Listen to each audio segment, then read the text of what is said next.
Part 2 is here at last. If you haven't watched part 1, I highly suggest that you check that out before watching this video. Link in the description below. After having a couple days to lick their wounds and restore their strength, the party is filled with a rejuvenated, burning hatred for the Empire, blazing a warpath to the Imperial lands to rescue Furii and to take the fight to whoever is behind all this mess. Along the way, we stumble upon our last recruitable ally, a young boy by the name of Sere. Like so many others, Sere's parents were killed during one of the attacks led by the Empire. But before passing away, his mother forced Sere to make a pact with a golem who was able to protect him during the assault.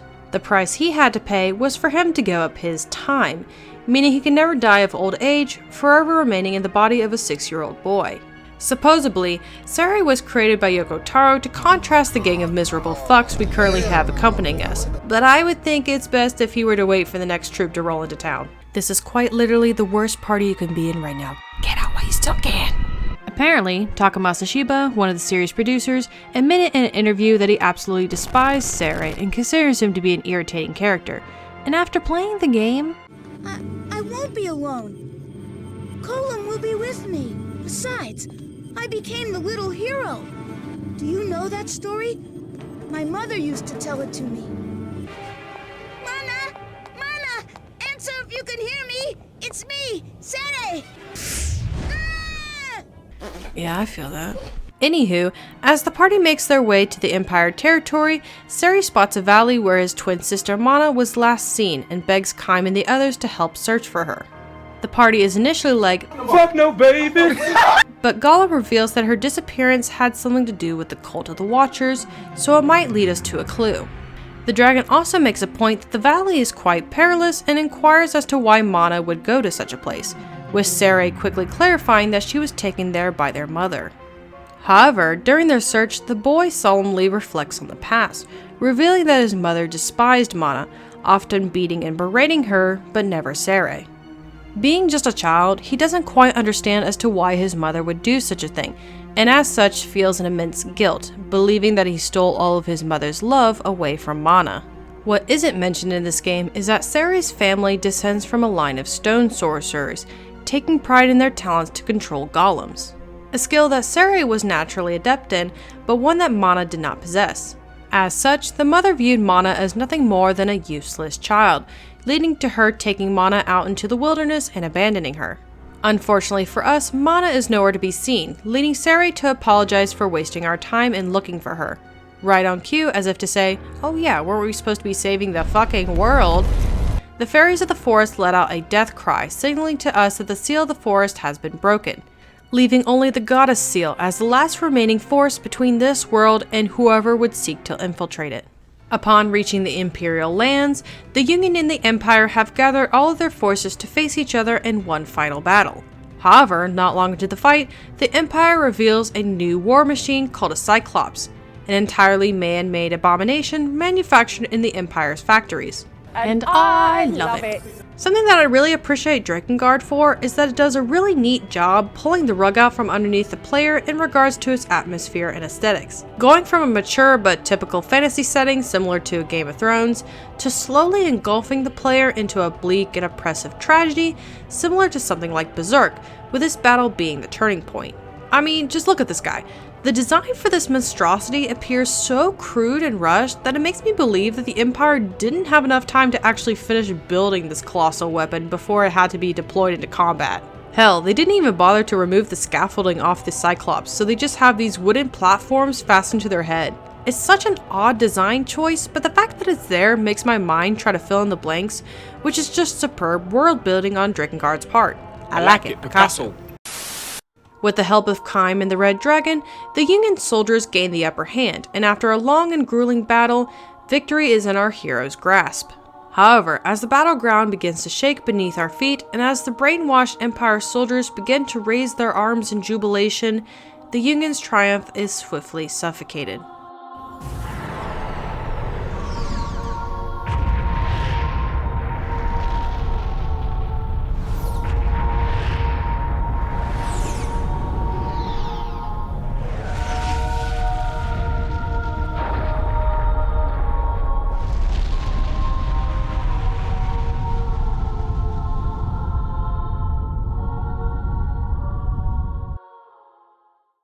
After assessing our losses and finding that both the Union and the Empire's armies have been completely wiped out, we fly upwards in the direction from where the bombs fell and find a floating fortress housing what little remains of the Imperial forces. Shifting our focus to inside the stronghold, we see Inuart consulting with the mysterious priestess of the Cult of the Watchers, asking for her blessing in killing Kaim. Just then, Furiai wakes up, but instead of comforting his fiancée, Inuart has become so maddened by his passion for his beloved that he no longer recognizes her. I am strong. I feel love. Love for the Watchers. Love for you. But who are you? Bro, I'm really about to get your pickle chin now, boy. Descending from the fortress, Inuart meets Kaim in the air in a one-on-one fight with our pack partners.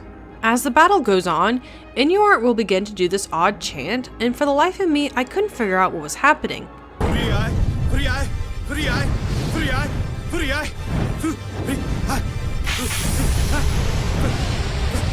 I'm still not 100% sure what's going on here, but I did find some comments theorizing that due to his pact not allowing him to create music, it might be him trying to sing the name of the person he loves so dearly. The name of the woman he sacrificed his entire being for, but can no longer remember her face. Inuart, being no match for Kaim, attempts to retreat back into the stronghold, but not before the Red Dragon uses the rising winds to follow him into the castle. Once inside, we fight our way to the inner sanctum. Unfortunately, it appears that in this ending we were too late, as Furiai seems to have been killed off-screen. The one responsible for this heinous act is a character whose introduction has long been overdue. The High Priestess is none other than Ceri's twin sister Mana, who, after being abandoned by their mother in the wilderness, was taken in by the cult and is now channeling the will of the Watchers. Who now, after breaking the final seal and summoning the Seeds of Resurrection, the end of the world is looming nearer. Just then, Inuart storms his way into the room, only to find Furiai's lifeless corpse, breaking the spell that had clouded his sight. Now, I need you all to watch this scene with me and tell me, what emotion should I be feeling right now, because I am at a complete loss for words. Did I kill you? La la la la la, la la la la. Watchers dance! Such fun! The Watchers dance. La la la la la. La la la la la. La la la la la. The Watchers, they dance.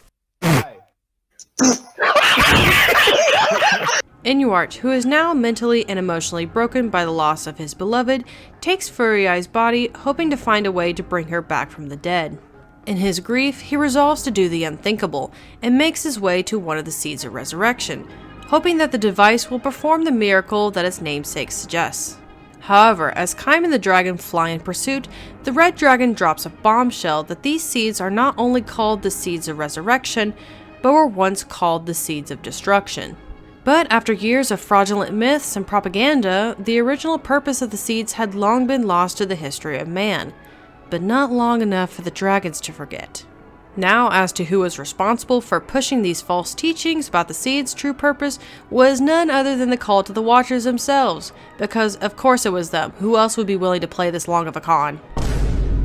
What we do learn about their original design is that they were considered the playthings left behind by the gods, and anything that enters the seeds will evolve into a new creature hell-bent on destroying humanity. So, safe to say, maybe we don't want to put a human corpse inside one of the seeds if we can help it. Even though we are once again successful in defeating Inuart, he still manages to escape our grasp, disappearing for the rest of this branch. This will lead us to the first out of 5 possible routes we can discover, called Ending A, the anguish of an unsmiling Watcher. On the back of the Red Dragon, we swiftly descend into the destroyed remnants of the Empire City left to ruin against the backdrop of a blood-red sky. Almost as if the realm itself is bleeding from an open wound brought about from whoever is trying to tear its way into this plane of existence. Something the player will also notice upon reaching this section of the game is that not only is Midgar seemingly crumbling under the stress of its dying world, but the music itself also seems to be collapsing under its own weight. For those of you who have a well-trained ear for music, you will notice that I haven't really been using much of the soundtrack from this game for my background music like I do with other games. That's because the composer, Nobuyoshi Sano, purposefully crafted a score that would fit the game's shifting tone and the ever-consuming madness that had engulfed the characters within. To achieve this effect, Nobuyoshi would take snippets from popular classical pieces such as The Rite of Spring and Swan Lake and have those pieces rearranged, remixed, and layered upon themselves to create a twisted and disorienting body of work.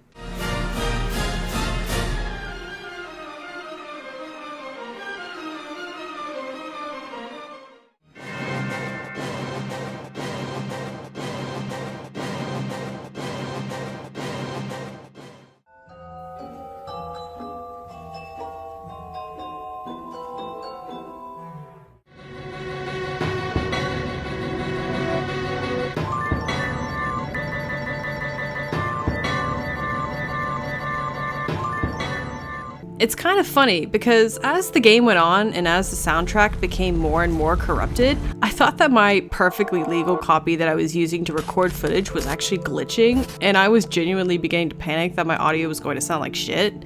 That was until I actually went to go listen to the OST on YouTube, only to find out, oh, that's meant to sound like that. Suffice it to say, this is a very experimental soundtrack that works well enough in-game, but outside of it, it's not my favorite. With Inuart nowhere to be seen, Kaim and the Red Dragon go in search of Mana to exact his revenge for the death of his sister. But before we can confront Mana, we are intercepted by a worm, an ancient race of dragons who are legends even among others of their kind, and to engage in combat with these creatures would be considered an act of treason. The Red Dragon is rightfully fearful for having to confront such a powerful foe, but with a little encouragement from Kaim, our pack partner is emboldened to face the worm head-on as to test her strength. After a brutal fight against the ancient creature, we successfully overpower the worm, and in turn making the Red Dragon a very powerful member of her race. She thanks Kaim for his encouragement and even says that she is beginning to feel a sort of respect and kinship towards him. Now, with that taken care of, they fly towards the ruined city in search of the cult's high priestess. Upon finding Mana in an abandoned temple, we luckily intercept her before she has the opportunity to summon the Watchers into this world. Kaim instinctively raises his sword to end Mana's life, but not before Verdele steps in, refusing to let him murder a child. Seems a little bit late for that, but whatever you say, dude. He initiates a spell attempting to seal away the evil that has taken possession of the little girl, but for one reason or another it fails. I mean, heaven forbid we mistake him for being useful for even a second. Pathetic.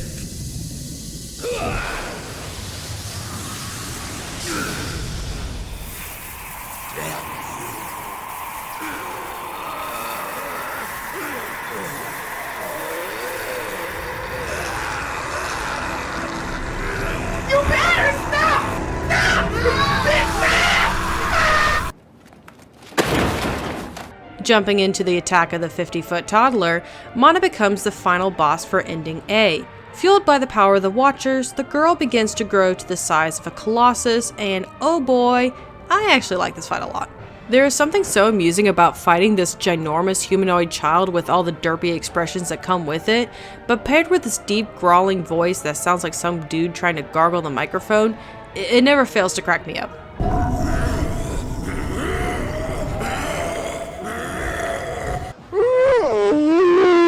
What you might have an issue with are these pink rings that begin flying out from Mana's body during the second half of the fight, as they are just random and just congested enough that if you don't keep your distance, you will have a hard time dodging them.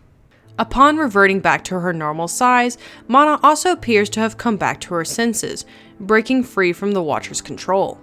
This leads us into probably the hardest scene to sit through, as this little girl is faced with the horror that she has brought onto this world and is crushed by the overwhelming guilt she feels for the crimes she has committed.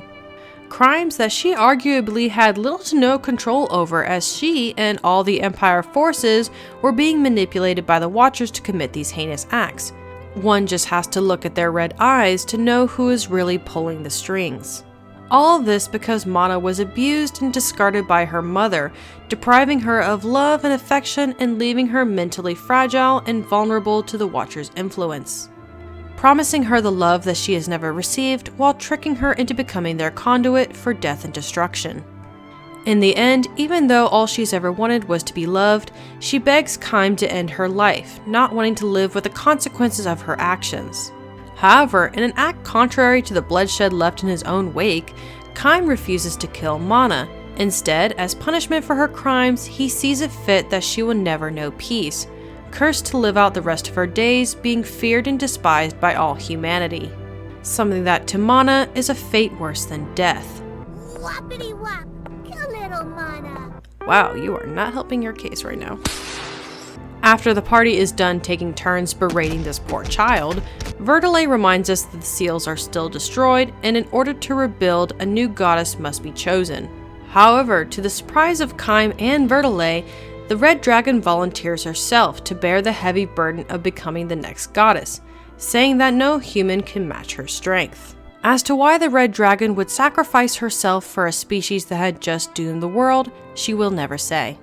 However, as the binding ritual takes place and as the seal is seared into her flesh, we see Kaim visibly distraught, cradling the dragon as a way to comfort her. Something that isn't outright stated in the game, but is the expansion of a previous idea, is that in this ending, Kaim and the Red Dragon have developed an emotionally romantic bond with one another. This wasn't something that was initially planned at the beginning of development, with Yoko Taro envisioning something more akin to a parasitic codependency between the two leads. The romantic connection wasn't added until later on by Takuya Iwasaki, one of the producers on Drakengard, and this is an element that I believe works so well with the themes of this game that I wouldn't have it any other way. However, as the branding ritual comes to a close, we see Kaim weep tears of sorrow, knowing that his companion and the woman he has come to love is about to disappear, but not before the dragon tells him one last secret. I have never seen you weep before.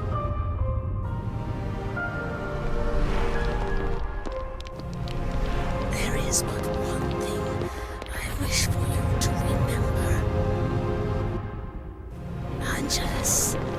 My name is Angelus.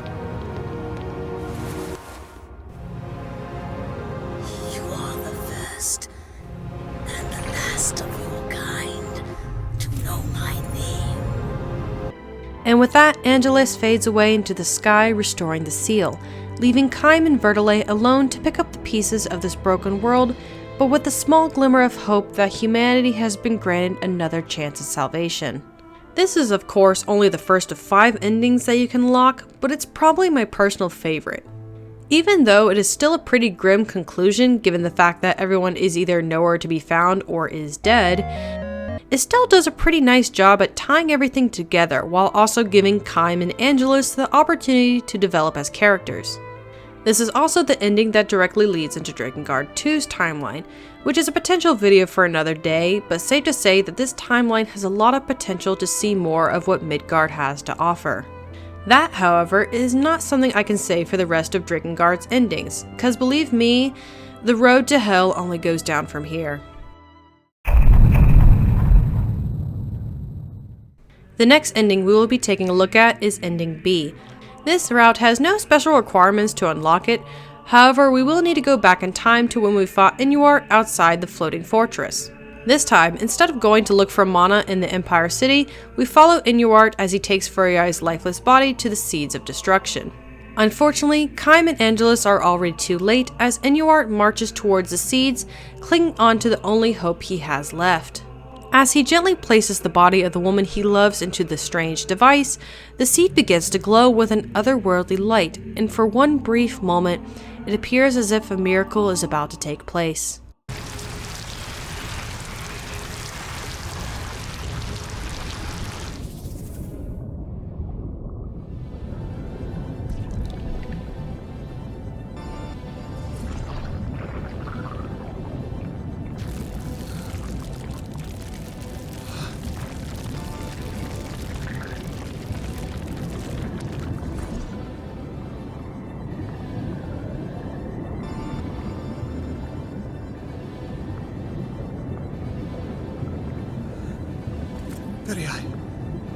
have returned to me.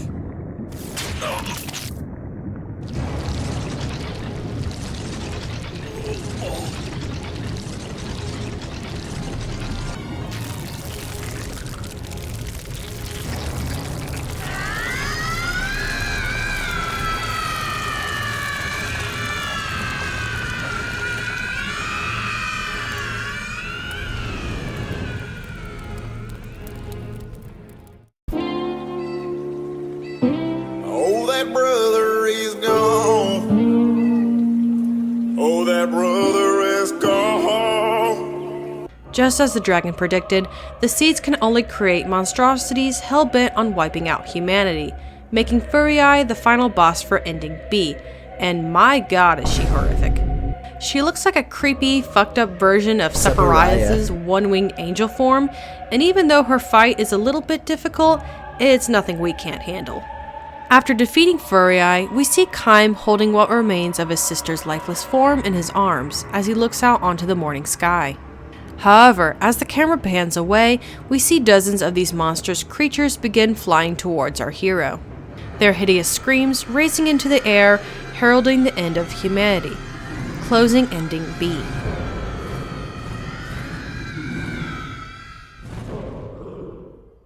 This is of course a very bleak ending, especially compared to Ending A, but it does do a great job in showing just how far Inuart is willing to go in his quest to resurrect Furii, even if it results in the end of the world just to see her alive once again. And I mean, just look at this poor girl. Is there no end where she is allowed to be happy? Well... Moving on to our next route, we will now be taking a look at Ending C. For this route, we will need to go back further in time to when the party had infiltrated the fortress in an attempt to rescue Furii. This time, we are actually successful in arriving just in time with Mana, Furii, and Inuart all in the same place. Here, Inuart pleads to Kaim to listen to what the priestess has to say, as he still believes that she has the power to free Furii from being the goddess seal. However, Furii, for reasons not yet known to us, begins panicking, begging Inuart to save himself and leave the castle. And I don't know why, but he just gets up and walks off screen like, I don't want to do this no more. It's at that moment that Mana, for no other reason other than that she is a sadistic little twat, begins to unveil some of Furii's innermost thoughts. This includes feelings of profound self-loathing, her resentment for being forced into becoming a goddess, and that she would secretly rather see the world perish than have to live another day under the crushing weight of the brand. That, however, is not the only devastating secret that is revealed, but take a look at this scene. La la la la la. I'm just a girl. A normal girl. What's this? This dirt. No, don't. Please help me. Help me. Please. Hold me, my brother. Stop it. I can see into your heart. No, that's not true. You lie. I'm dirty. I'm dirty. I'm no goddess. I renounce it. Please. Please, my brother.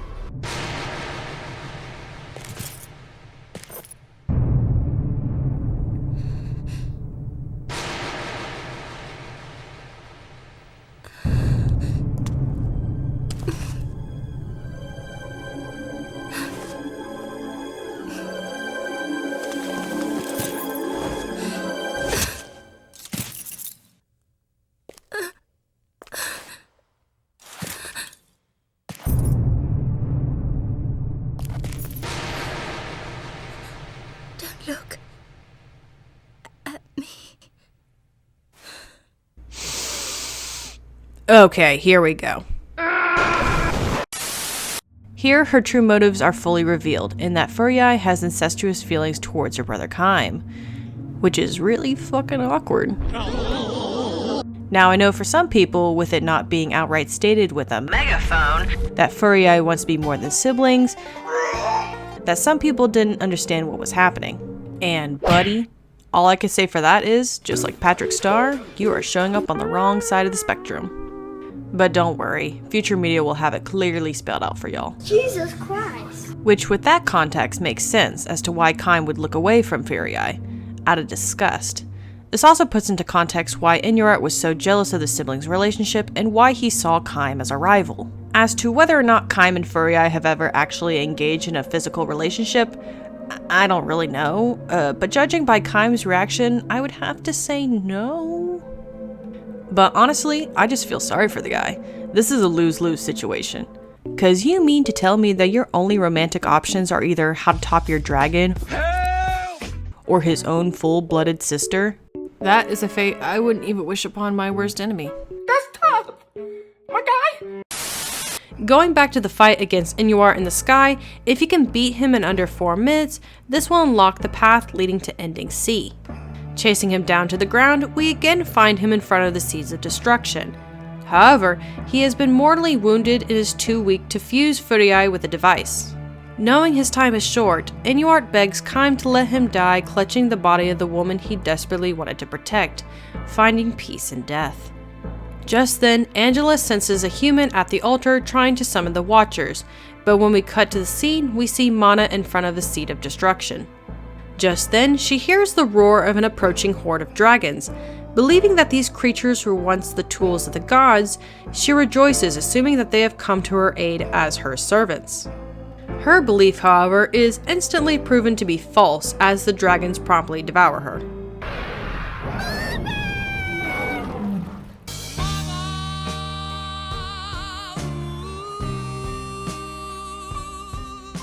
Upon Kaim reaching into the altar only to find a puddle of strawberry jam, Angelus reveals to us that the dragons were initially created to be servants of the Watchers. However, despite their origins, the dragons grew strong enough to oppose the beings that created them, with this ending having the dragons rise up to wipe out humanity to rebuild Midgard in their own image. This of course leads Angelus to believe that Kaim is a threat to be eliminated, resulting in her just breaking the pact. Kaim, our pact ends here. Kaim, your life burns too bright. You have come too far.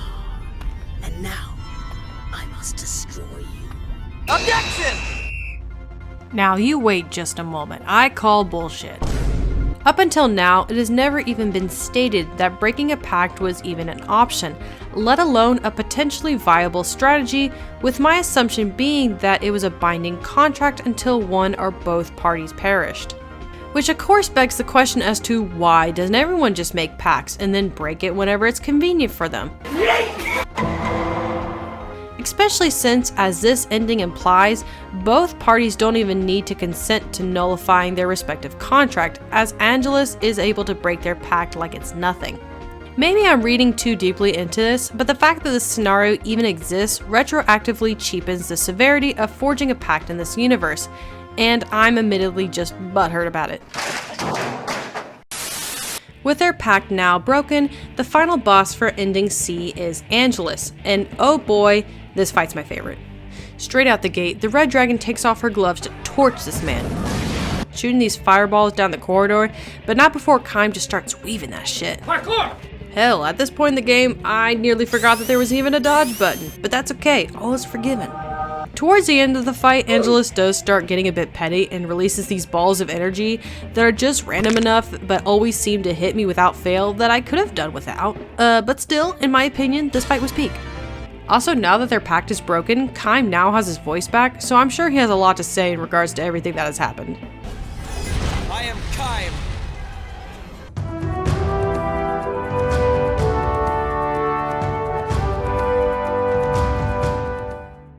After defeating our former companion, resulting in Angelus passing away, Kaim raises his sword and destroys the Seed of Destruction. However, even though one threat has been eliminated, there is no time to rest, as the race of dragons gathered together ready to wage war against humanity, destroying the city in the process. With one final look at his once loyal pack partner, Kaim charges out into the light, ready to wage war against a foe he has no hope of defeating, closing Route C. This ending, I of course am not a big fan of. It introduces too many ideas that I don't think gel well with what I thought was already understood throughout the game's story, and the way that Angelus discards her pact with Kaim seems a bit callous in retrospect. I don't know, I'm probably just biased in this opinion, and someone else might find this to be their favorite ending, and that's perfectly fine. It's just not my cup of tea. This leads us swiftly into ending D. The requirements for this ending being that you need to have all 3 companion characters in your party and to have completed all of their personal bonus missions. You may have noticed that they haven't had a lot of screen time in recent memory, and that's because for the first 3 endings they are not required to be in your party at all, and so are excluded from the game's story. It's admittedly a bit confusing, but just assume that if you don't see a character in a scene that they were previously included in, then they are not important for that specific route or timeline. Now before Furiai unalives herself, your life is nothing. You serve 0 purpose. You should kill yourself. If we decide to deviate from the original path to follow Mana down an alternative route, we can corner her into a room by herself. However, before Kaim can commit some well-deserved child abuse, Sari recognizes the priestess to be his twin sister and begs the party not to harm her. For a moment, it looks like Mana is having a moment of clarity as Sari begs for her to be strong and to break free from the Watcher's grasp. La la la la la. Don't miss the Watchers. Oh shit, never mind. Forgive me. Forgive me, Mana. Golem, please, help.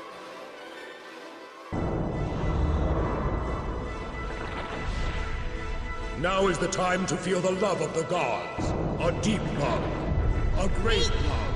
A love powerful and formidable. A love that crushes like a mace. La la la la la.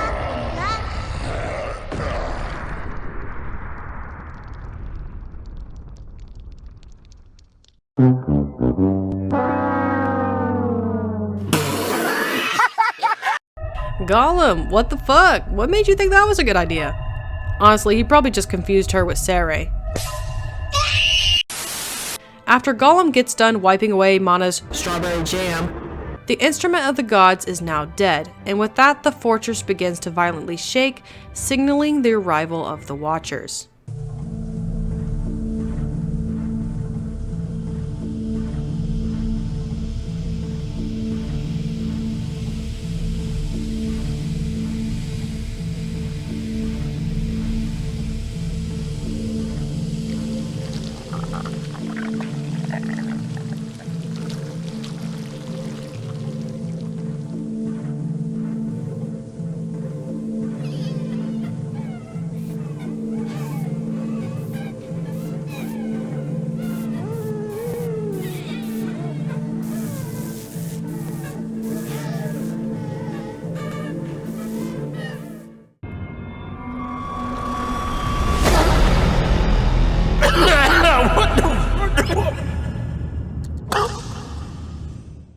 These giant flying crotch goblins are the creatures we have come to know as the Watchers, or as the characters call them, grotesqueries.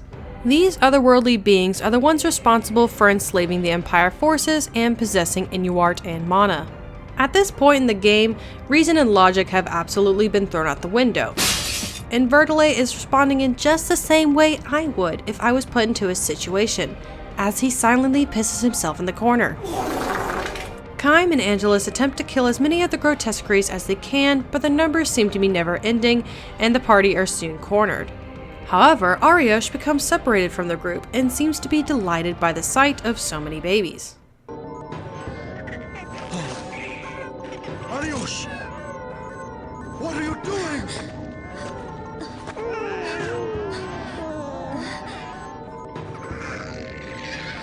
The greatest of feasts.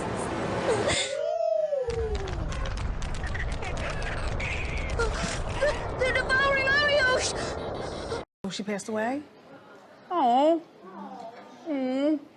All right. After Ariosh is devoured, we come face to face with the true antagonist for this route, the Queen Beast, who with her larger, more mature figure, we are to assume she is the leader or maybe even the mother to these smaller infant Watchers.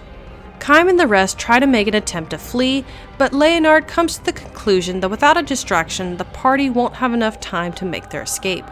As such, Leonard chooses to sacrifice himself in hopes of saving his friends and in hope of finding redemption in the eyes of God. Please, Leonard, live!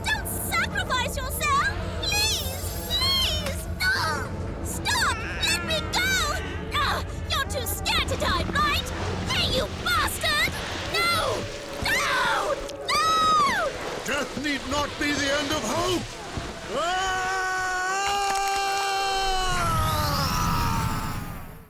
Hoo-hoo-hoo! 2 birds with 1 stone. Thank God.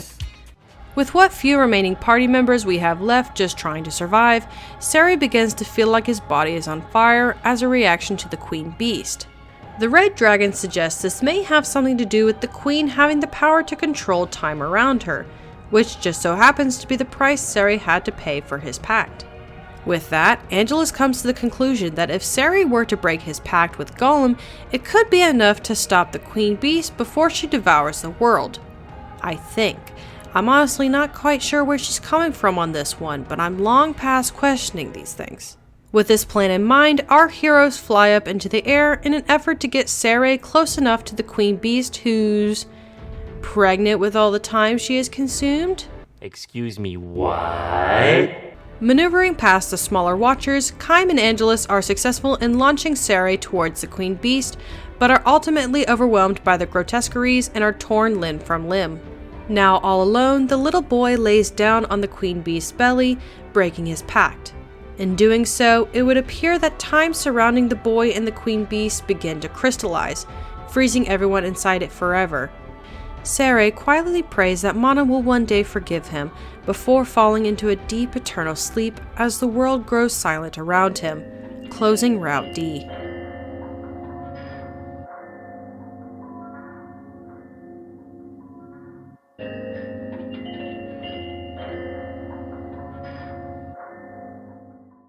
After that, you would be hard-pressed to find anyone who wouldn't agree that that was probably the craziest ending thus far.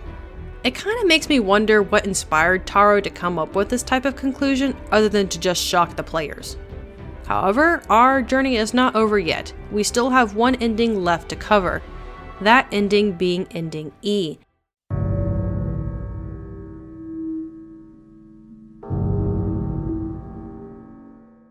This is the toughest ending to achieve as you need to unlock all the previous endings while also having every weapon in the game, all 65 weapons, which is an absolute pain in the ass. Quick gamer strat, open a web guide. No judgment here, just save yourself the headache and thank me later. For this ending, instead of taking Sari up to the Queen Beast, it's up to Kaim and Angelus to devise a plan to take her out. In an act of self-sacrifice, the pair chooses to dive headfirst towards the monstrous foe themselves, piercing the heart of the beast. However, this results in a blinding white light engulfing the world around them, leading to Kaim, Angelus, and the Queen to all disappear.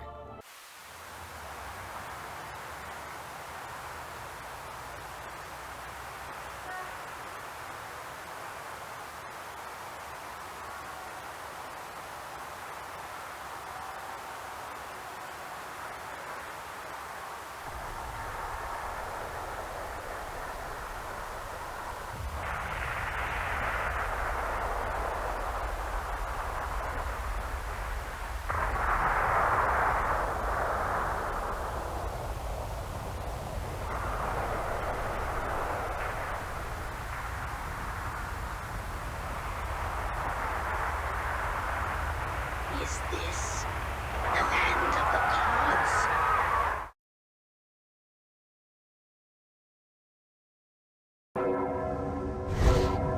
What is this? This thing? What can we do? Oh, okay, give me a minute. Let me just pick up my jaw off the floor. Okay, so let me just take you through my real in-time thought process while fighting this boss. That being, hey, why can't I move? Why is my health draining so rapidly? Why does she look like that? Oh, great heavens! Okay, time to start pushing buttons then. Okay, square appears to shoot out a white ring. Oh, that seemed to take out her ring. That seemed good. Triangle seems to be a black ring. And that is not good for the white ring that she sends out. Oh my god. The final boss to Drakengard is a rhythm game. Now, this is absolutely, without a shadow of a doubt, the hardest boss in this game. I am not bullshitting here. This took me hours to beat, and at many points I had the chilling sense of despair that I might not be able to finish this game. It's that hard. It starts off easy enough, but then by the halfway point this bitch will throw everything at you and the kitchen sink just to try to knock you out of the air. Keep in mind, you die in one hit, making you start over from the very beginning of the song. A song that is nearly 2.5 minutes long. Not to mention that having to hear the same song over and over and over again will drive any man to murder. At some point, I even tried pulling up a YouTube video on the side displaying the button prompts like a rhythm game to see if that would help, and I still got my ass kicked. I was desperate. I couldn't see the light at the end of the tunnel. Was this all for nothing? I guess I'll just have to go home with the shame that I was a failure. But what do I tell Timmy when I say that I beat it? I unfortunately wasn't recording at the time, but I beat it. I wish I could have a face cam to show my reaction at this moment. But if nothing else, I have this cool plane skin to show for it. Look at Kaim on the front of it. Oh shit, going down. Hey bro, watch your jet. Watch your jet, bro. Watch your jet! Kaim and Angelus defeat the Queen Beast, which causes her body to disintegrate, scattering an ash-like particle into the atmosphere. This otherworldly particle is called Meso, but will later be known as Demonic Element. It is done, at last, whispered the dragon. Our heroes barely have the time to savor their victory before being shot down by the Japanese Air Force, killing Kaim on impact while Angelus's body was found impaled on Tokyo Tower. Upon her demise, Angelus's corpse also disintegrated into Meso and was later used to create a red energy that will later be known as magic. The rest I will have to save for another day, as this is the ending that leads straight into the Nier universe, the game I have been hyping up since the very beginning. It's crazy too, as Ending E was initially intended to just be a joke ending inspired by the alien Easter eggs found in games like Silent Hill 2. But of course, leave it to Taro to use this ending as a springboard to continue the story into a series that doesn't even share the same name. Absolutely brilliant. Now that we're here at the end, what do I think of Drakengard? Personally, I have a lot of love in my heart for this weird little game. It ticks all the right boxes for me with its ambitious story, interesting but flawed characters, and the feeling that no matter what you do, this world is doomed to ruin. It's a game that doesn't hold your hand and at times even questions as to why you choose to keep going. Just like Mana was a conduit for the Watchers to commit the atrocities that they did, Kaim is a conduit for the player character, granting us access into this world while also allowing us to perpetuate that same level of violence. The difference here is that in any other normal game, the creators would allow the player to slip into its realm of fantasy to indulge in its escapism, whereas Drakengard actively chooses to chastise the player for continuing this charade, questioning Kaim while also challenging the player to consider what drives them to kill, and what do we expect to find at the end of this bloody road. Ironically, Dynasty Warriors is probably the most obvious example of a series that has built its reputation on the power fantasy of allowing the player to kill hundreds upon hundreds of enemies without the slightest trace of remorse that Taro chooses to criticize. Cause surely anyone who would willingly participate in such atrocities must actually be mad and should not deserve a happy ending. Now, that's not to say that soldiers or anyone who is a victim of war will become a bloodthirsty cannibal or wants the world to feel the love of the gods. But it does point the finger back at the player and the entertainment industry as a whole as to why, as a society, we are so obsessed with that scenario. Now, does this come off like an old man shaking his cane at the world? Yeah, absolutely. But bear in mind, this was Yoko Taro's directorial debut, and I think his views on the matter have evolved since this game, while also adopting a more nuanced approach in his later titles. Now, do I recommend that you play Drakengard? Not really. The gameplay is still relatively bland and repetitive, and the air combat is not enough of a draw for it to be a selling point for me to suggest going out of your way to play it. Some have theorized that the gameplay was intentionally made to be flat and monotonous as to better communicate its anti-war sentiment, but looking into the development of the game, I'm not sure I buy that. Also, I'm not personally comfortable with the idea of recommending a game that tackles such heavy topics like incest or pedophilia, but if you have made it to the end of this video and you think it is something you can handle, then at least I did my job in informing you. At the end of the day, if this is a game that you can look at and go, yeah, not for me, that's totally alright, more power to you. Hopefully this video does a good enough job in covering the game's story so that you can jump into the other games in this franchise feeling that you haven't missed a thing. Something I hope to do with the rest of the games in this series moving forward. With that being said, thank you again so much for your patience. These scripts only seem to be getting longer as I go, but hopefully that is just a testament of how far I have come in my journey as a YouTuber. If you like what you see here, please leave a like and subscribe. Also, I love seeing new comments on my videos, and I'd love to hear what you guys think of this game or what I should tackle next. Hope to see you guys all again soon. Kisses!